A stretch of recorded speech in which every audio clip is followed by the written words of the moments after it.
我是赵少康，欢迎来到 TVBS 少康战情室。在我们现场特别来宾，沈富雄委员、戴伟珊发言人、尹乃菁小姐、费鸿泰委员、林涛议员、陈志涵主任。好，那么本来一波未平一波又起，觉得洛杉矶大火好像消息已经沉寂下去了，昨天又出来了。我昨天看 CNN， 哇，就是不得了，大幅度那个火好大，说是原来的3倍，是上次已经烧成那样的3倍大。那这个叫休斯大火那而且呢，现在不知道怎么办，消防人员出动不少然后呢，别的州也有人来帮助的他们也别的州也有来，结果呢，现在只控制了14%，5万人被撤离，很严重那另外呢，川普就说了，说你加州水资源管理要小心，你这个州长把水资源都控制了。如果你自己控制不好，联邦也不援助你了，你自己自生自灭吧。因为加州是民主党的大本营，加州怎么选都选不出共和党，很少了很少会像阿诺那样，很少了所以呢，基本上川普大概觉得选举人票我一张都没有，干嘛帮助你们那因为这个川普是有仇报仇的了他骂这个加州的州长不是洛杉矶的州长，加州州长纽松是扭渣是扭渣，那其实很侮辱人的，一般美国人没有这样没有水准的了他说是他害加州缺水的，他只保护鱼保护没有价值的鱼那是一种三角洲银白鱼小银白鱼他那个水都去保护鱼了所以不能大家用水了。那而且呢，纽松拒绝签署水资源复用的公告。那纽松就说这是子虚乌有，玩弄政治，没有这种事情嘛，我哪有不准呢所以现在就讲说移民野火马斯克，这川普跟加州冲突的主战场移民，那加州大概有不少移民，野火现在大火发生了。另外马斯克不断的在一旁煽风点火然后呢，都说加州管理方式有问题，所以马斯克好像已经把他迁到德州去了。对，我不要住加州他是因为他的那个一个判决，就是对于他的那个变性的，对变性的小孩，对，他的女儿变性了，对，儿子变成女儿，好像女儿，反正一个孩子变性后就不认这个爸爸了。就跟他爸爸感情非常不好，而且就是说，因为加州就是同意就是小孩他可以不通知父母嘛，那马斯克呢就非常的生气，因为你讲加州有好莱坞都是很 liberal 的地方，很多年前就有人跟我讲，你不要以为电影上那个美国人是美国人，美国人跟那个是不一样的，因为美国很多也很保守的。我们看一下加州野火。超级大力士飞机冲向滚滚浓烟，加州洛杉矶野火始终不见尽头，消防卖力打火，时不时又接获新火灾通报。洛杉矶405号高速公路旁遍布火光，新灌木丛火灾，塞普尔维达大火步步威胁盖提博物馆，当地数千人紧急撤离。从空中俯瞰，附近还有休斯大火，火舌猛烈伸向郊区。川普抨击加州政府明明就有来自太平洋西北部的水甚至多到必须适时放弃一些，根本不需要水库，还花好多钱建水库，都是假的水库。川普批评加州水资源运作不良，还为了保护鱼类导致市区消防栓枯竭，但现在恐怕没有时间打口水战，加州当地又有潜在威胁。More rain could fall across Southern California before Monday than it's had since last June. The needed rain brings with it the risk of mudslides and possible flooding. 多处地区树木植皮被烧毁，无法抵挡雨水冲刷，恐怕引发山洪。好吧，老沈怎么看加州大火？先讲他的女儿马斯克的女儿，他儿子变女儿了对，他变性了你看川普在就职演说就签的法案里头就说政府只承认男的跟女的，不承认这种，不承认 LGBTQ。那马斯克的儿子就是那个 T 的，transgender。所以你看多敏感的东西。那我们讲加州的大火，因为这个火跟上面那个火不太一样风势变了，而且这个是这里一块那里一块。如果以平时灭火所需要的水跟所需要的这个消防人员来算，这个就算水够也灭不了。但是现在因为你水种种原因跟政治有关，水显然不够了，很多消防栓出来，哎，没水，所以你怪不得人家骂你哦。但是这个面积的广大，这个风势的厉害，这个烧的样子，还有刚才有人问我。哦，好像是哪天问我，哪天问我说，怎么美国加州的房子都是木头的？不是美国加州木头，美国都是，全国都是木头，只有什么地方例外呢？只有downtown那种旧盖的，我现在的高楼、摩天大楼，30层、50层，那当然不是木头，其他通通木头，因为美国的木头真的是很便宜，所以你看他说是豪宅，你看它建筑的过程中啊，其实都是运进来 pre-frame 的，就是事先做好的，然后它拼起来，那最后外面擦一擦油一油，哎，看起来就好像，所以它很快房子盖好了。哎，对，所以烧不得了，通通除了烟囱跟那个壁炉以外，通通不见了。哦，所以这种东西，你说我们传统在灭火这种方式要拆火路嘛？比如说你预期这个下一步它要烧这里，先把它拆成一条空的，让这个火越不过来。但是风太厉害了，而且烧火势太厉害了，你要拆多宽啊？而且你没大没几，你这样跳还一大堆哈，人家也不会答应啊。所以这个火是非常非常难救的哦。所以呢，现在有很多地方就是现在有水也没有用了，消防人员那个 Washington 跟 Oregon 都派人来了哦，但是呢也于事无补啊。现在很多地方都是眼睁睁的，就是看他烧啊，就让他烧到他自己烧完为止。不过他们说最近可能会下雨，现在都寄期望于下雨。本来这阵就是雨季了，但是加州就是没下，那个沙漠地带很难。我可不可以来做一些补充？我很多的朋友住在洛杉矶，紧不紧张？当然紧张。烧森林大家没有话说。可烧住宅区，居民有很大的意见。川普去骂州长，我觉得某种程度大家是拍手的。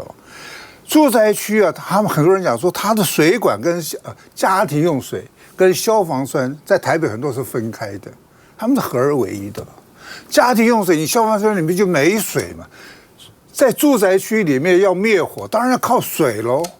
你在森林里面，也许靠飞机杀那个杀灭火剂、化学药剂。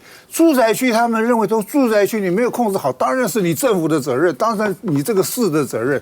我觉得川普某种程度啊，尤其洛杉矶老百姓，大家认为川普骂的是对的。可见你的朋友都还蛮有钱的。现在烧的都是富人区，真的啊，都是跟我无关。富人区。那人家说有一个人很勇敢，他自己把那个水接好，消防接好，然后拿着就站在家门口，就是他一个人要捍卫他的房子，结果没有几秒钟啊，火扑过来他就没了，你知道？因为火势太强了，他低估了他过来的那个火势。他要学堂吉诃德，他学堂吉诃德，结果呢比堂吉诃德还惨。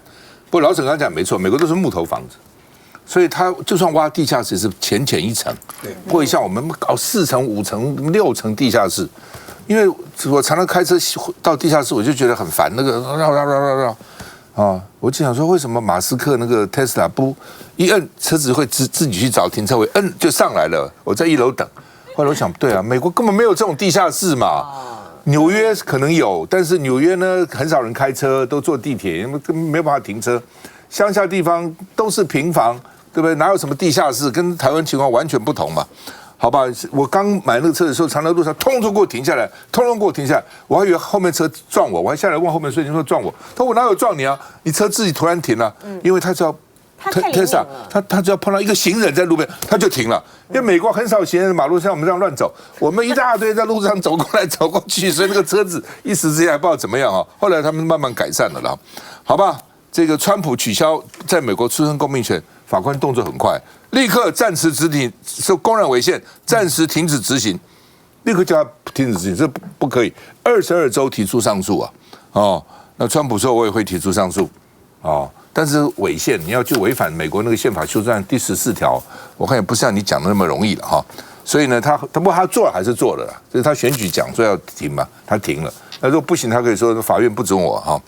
那另外呢，川普又说了，他比鲍尔更懂利率，哦，而且要适时跟鲍尔对话，因因为美国也是联总会是独立机构啊。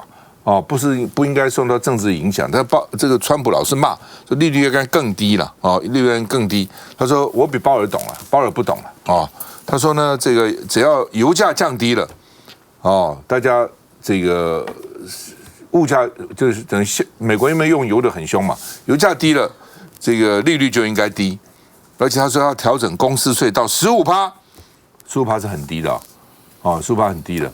那香港、新加坡大概香港大概18%了啊，是还有个人所得税是18%，是平的，没有累进的哈。那这个美国是要调到15%，那基本上是很低啊。那我们是20%吧，好像20几%，然后呢，交完公司税以后，股东还要交这个40%的税。所以我们加起来是超过一半的税啊！如果你不逃税的话，但一半以上都交税了。那川普说我要把税降低哦，我税降低，然后呢，你们都回到美国来生产，不要在国外我就加你关税，到美国来呢，我税很低啊，而且呢，我这个只要能够，我会逼迫沙烏地阿拉伯降低油价，因为呢，只要降低油价了，大家俄罗斯就赚不了那么多钱了，俄罗斯现在油在卖啊，所以呢，俄乌战争就会结束了。俄罗斯因为现在有钱，他怎么有钱呢？我们虽然背革他，但他卖油赚很多钱，哦，天然气，我把这个降下来，他就没钱了，没钱打什么仗？哦，那这个俄罗斯说你这样逼我哈不行，而且我没有看到任何新的东西。那美国就说普丁赶快见面哦，赶快大家见面来谈啊。那另外呢，泽伦斯基说美国只想撤兵，没有美国不行啊。美国将来不管怎么样，美军都要留在美国啊！哦，你美军不能一直跑啊，一直跑走了怎么办呢？哈、哦，那另外呢，这个美国也说哈，这个我不确定应不应该为北约来付钱，北约自己应该 GDP 国防预算占 GDP 的5%哦，而且我打算从欧洲撤出2万的美军，2万个美军，把美军都撤出来。我刚查了一下，他现在日本大概2万5，少很多。二战打完，美国在日本有21万美军呢、哦，然后慢慢少，去年还有3万多，今年变2万多，哦，韩国2万多，都少了，都比以前少，以前都大概3万多哈、哦，起码哦，然后这个北欧原来，欧洲原来也是大概好几万，现在2万要撤出来，我们休息一下再回来。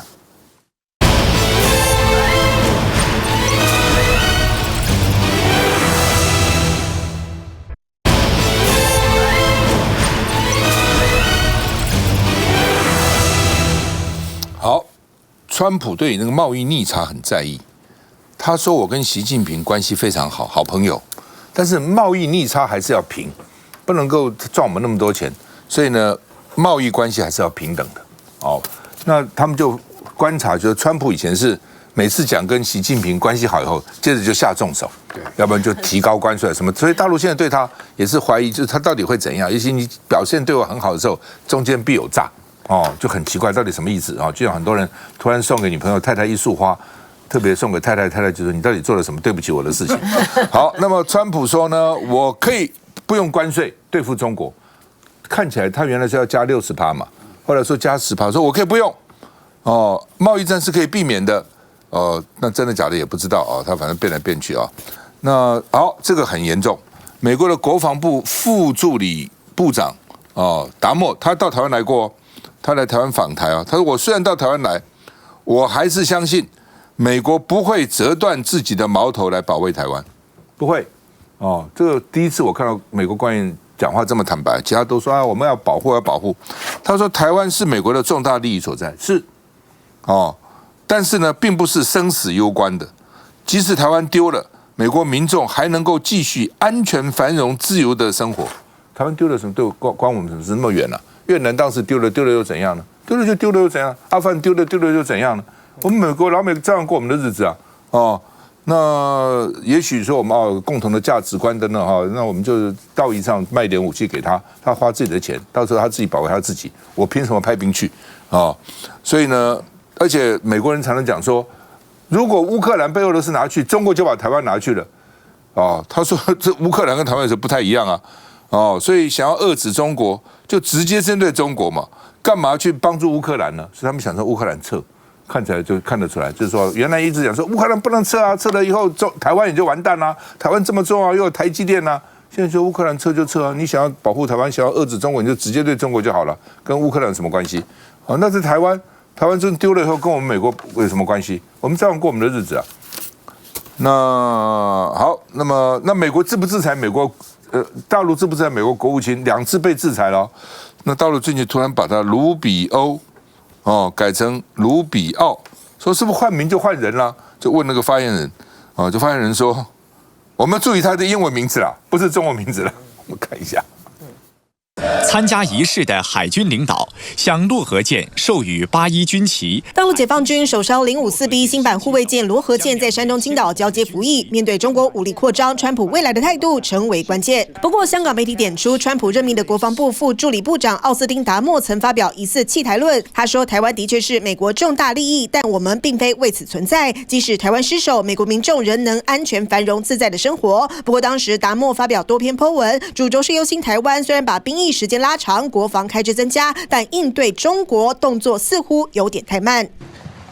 Marco Rubio。不过，美国国务卿卢比欧已经动起来，与日印澳召开4方安全对话，重申反对使用武力改变区域现状。大陆官方还把他的中文译名稍稍做了改变，被笑称是要为制裁解套。我还没有注意到，但是关于我可以了解一下，但是我想更重要的是他的英文名字吧。南京，这个 Rubio 他改成这个卢比奥哈，我觉得毛宁讲的呢其实是事实啦哈，因为大家看的都。他们的讲法是说，是新华社的这个译名呢，他们就是根据这个新华社的译名，根据他的英文的名字来改的哈，所以要强调的是这方面呢没有什么重大的改变，但是它必然会改变的，怎么可能一个现任的美国国务卿？他没有办法入境中国大陆，这两边的谈判要怎么样来进行？那要制裁他怎么办？所以说，我觉得双方呢会找一个台阶来下了。当时大陆国防部长被美国制裁黑名单，他就不见了，他不见了，就是不见美国人呢。对，所以说对于两方来讲，特别是在川普呢提出来说，就《华尔街日报》透露说，他希望在就任100日之内到中国大陆去访问。那怎样？这国务卿不去吗？哈，所以我觉得中美双方呢必然会对这个问题来做相应对的处理了。哈，比较值得注意的是说，川普呢一连串的举措，哈，好像跟这个中国大陆之间在一个很紧绷对立的关系之下呢，它是拉开了很多谈判的空间啊。首先呢，对于 TikTok 部分呢，不但是把它延后啊，它的禁令呢延后75天。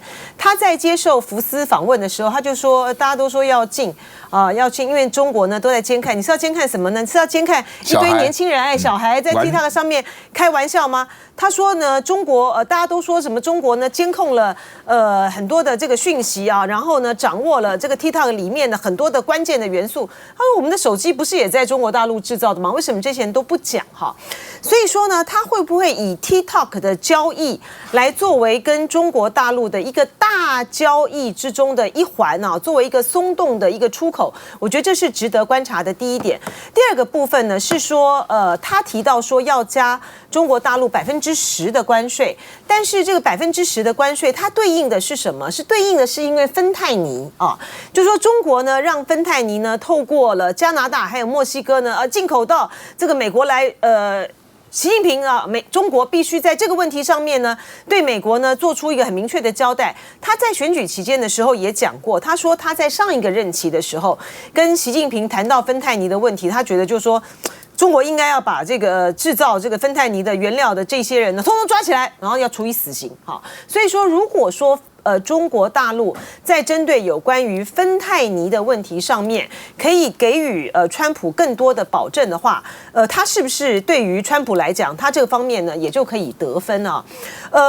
相较于他跟中国大陆摆出来的是呢大家有商有量啊，哈，包括在有关于这个俄乌战争如何终结的部分的问题上面呢，他其实也很仰赖这个中国大陆，所以这个时候的他的就国防部的副助理部部长讲出来的这个弃台论呢，其实是非常值得注意的啊。美国的不管是学界还是政界，一直有这个弃台论的声音。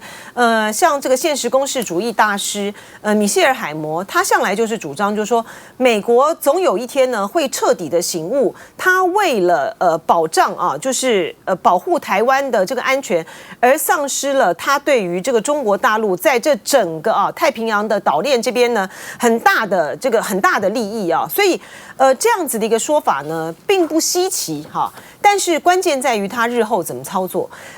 达默讲说，就算是台湾已经失去了，美国照样可以过好日子。他这个台湾的地位呢，跟美国来讲不是生死攸关，他讲的是事实啊。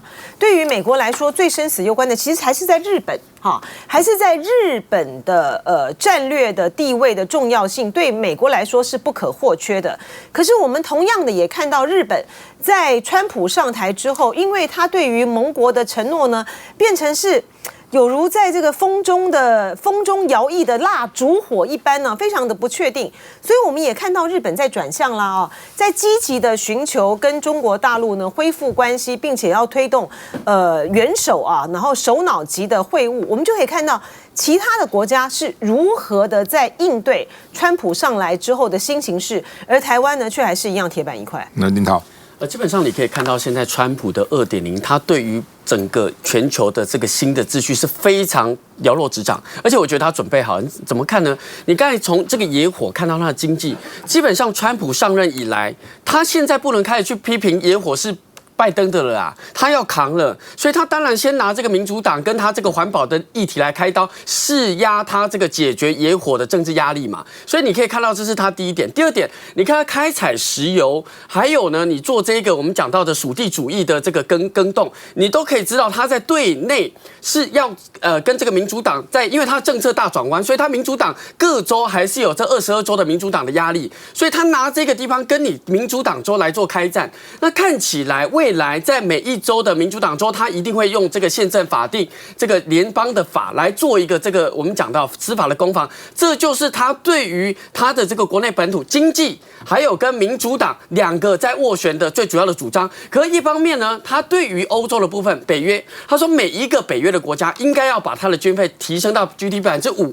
那具体而言，也可以解决泽伦斯基的问题。所以你看，最担心的是谁？是泽伦斯基，他现在在大叫了，说不行啦，我们的这个保卫的这个战队一定要有美国。你觉得川普会理你吗？川普绝对不理你，因为基本上川普是对准北约要把他 GDP 提上5%。看回来跟台湾有关的印太战略，其实你去看 Rubio， 他在上任21号第一天，他做了什么事情？他跟日本、印度还有澳洲开了跨这个会议。那跨这个会议基本上就是感觉是川普其实是在意印太的整个战略，所以我觉得你看起来本土在乎经济，欧洲军费自己要承担，所以他会把很多的心力放在印太。那这个跨有什么重要性？当然是对应中国嘛，中国它的竞合会持续进行嘛，所以你可以看到这个过程中 ，Rubio 他在参院的这个听证会，他就讲了一句话，他说我们还是希望让台湾参与重要的讨论。然后呢，美国新任驻联合国的这个大使史蒂芬尼克，他直接讲了，我们支持台湾参与这个事件。所以我觉得弃台论有没有发酵，目前看起来是还好，但是要观察到底他们所以承诺的，过去 Rubio 他讲的要台湾的这个 AIT 处啊，要不要生成更大的代表处等等这些主张，我都希望在 Rubio 的这一种跟川普的之下能够具体落实。不过刚刚提到说，这个老美一直要老重控制他那个芬太尼哦，对，我觉得这点老共应该多做一点了。第一个，因为老美认为说你是可以控制的嘛，那你怎么管制不好呢？对，那我也不懂说为什么这已经一而再再而三被提出来，那个毒品到美国去害多少人啊？很严重，很多那种小孩的，对不对？都害死人的，这很坏的事情。我是不知道中国政府是说他真的控制不了，还是想说终于时间到了。你们当时鸦片害我们中国这样哦，后来搞到8国联军，我现在毒死你，我不知道什么心态。如果你真的中国政府好好去抓这个芬太尼，你说都抓不到，我真的不相信。休息一下，再回来。